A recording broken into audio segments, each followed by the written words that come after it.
my YouTube channel. This is Giselle Loaiza, and in this channel we teach you how to create lectin-free recipes.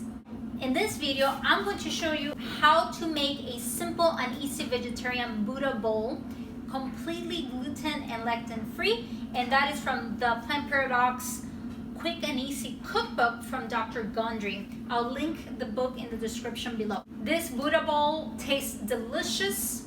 It is completely plant-based and it is vegetarian. Now, if you're watching this and you do eat meat, then I recommend you add grass-fed beef or chicken. Typically, Buddha bowls are made with grains that are full of lectins like quinoa or rice.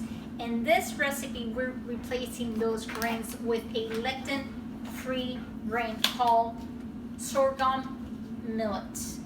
It is from India, and I'd highly recommend checking out your local Indian store to buy it. Or if I have a link below, means that I found it somewhere online, and you can also buy it online. Let's get into it. Ready?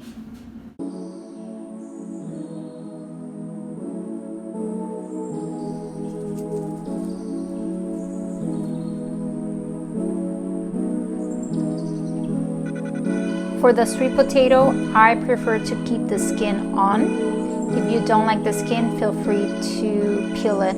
I use golden sweet potato. Feel free to use the regular sweet potato.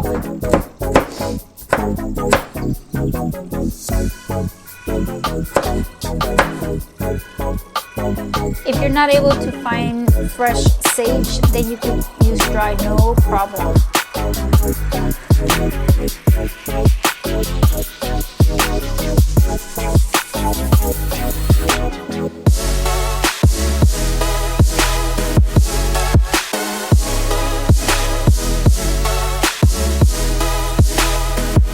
The recipe calls for pickled onions. I'm just going to cut it and use regular onion. I'm not going to pickle my onion. The asparagus also call in the recipe for pickled asparagus. Again, I'm not going to pickle my vegetables. I'm just going to go ahead and cut them up and just use them regularly. The recipe calls for a quarter avocado. Now, I love avocados, so I personally use half an avocado for my Buddha bowl.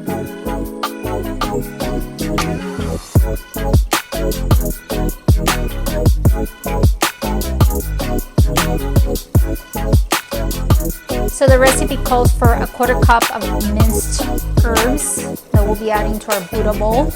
I personally love green onions, so instead of using one stem, I'm going to be using 2 stems. I do not mind the extra green onion on my Buddha bowl.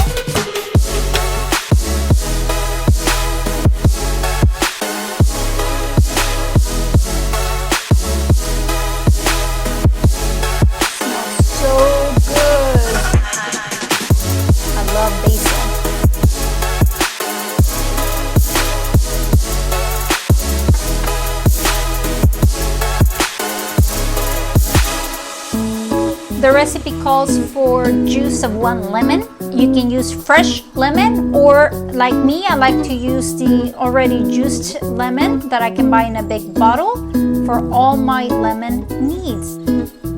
The recipe calls for extra virgin olive oil. I choose to buy organic olive oil, and extra virgin is highly recommended versus other more processed olive oils.